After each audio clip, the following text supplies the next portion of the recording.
G'day, and what's in the box? And yeah, so this is another what's in the box, but unfortunately I've already actually opened the box, so I'm just going to show you the games.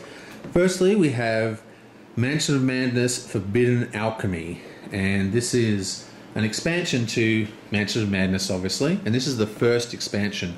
It's not the actual first expansion I own. I actually have all the pods as well, the print on demands, except for the very latest, which requires the next big box expansion. So have a very quick look inside this. Very quick look inside. I won't go through all the box's details because it's just an expansion and it's Fantasy Flight, so it's all what you would expect. I do want to show you one new boards. Aha! Here it is. More Investigator and some monsters even. Now, what I'm going to do, I used to be quite into painting when I was a kid. But what I'm going to do is I'm going to paint these. I didn't even think of doing this, but if I paint these and the ones in my other Monster of Madness, I'll have quite a few monsters ready for my Arkham Horror games.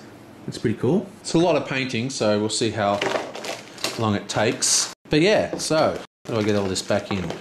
Oh, I'll deal with that later. Secondly, I've got a Steve Jackson game called The Stars Are Right.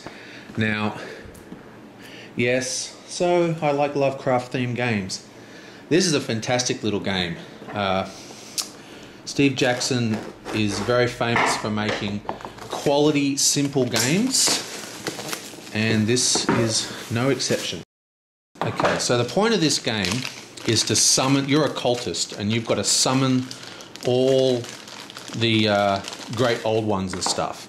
And you do this, like the board is made out of these tiles, right? And these tiles have different icons on them.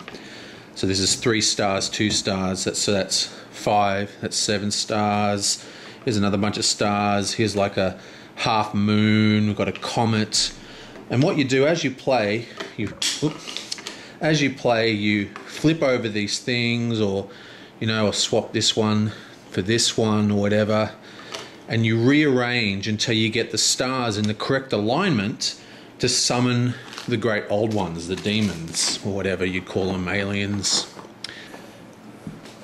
And it uses this cool deck of cards with these awesome drawings, and these have got all the monsters from the mythos, right? And these give you different powers, and these are the star alignments you need to summon them. And that's pretty much how you play the game. The old ones are the more powerful summons, and as you collect your people along the bottom, you get more and more abilities. Very cool game. Steve Jackson is a legend, there is no doubt. Now, what's good about this game is it's simple. It's not a party game, but it is a game that you can play with non-board game friends, which I'm always looking for. Steve Jackson, check out all his other games. Finally, one I've been putting off for a while, Ghost Stories. Now, I've played this game a lot at my friends', but I've finally got round to getting my own copy. This is a cooperative game, so I'll probably play this on my channel at some point.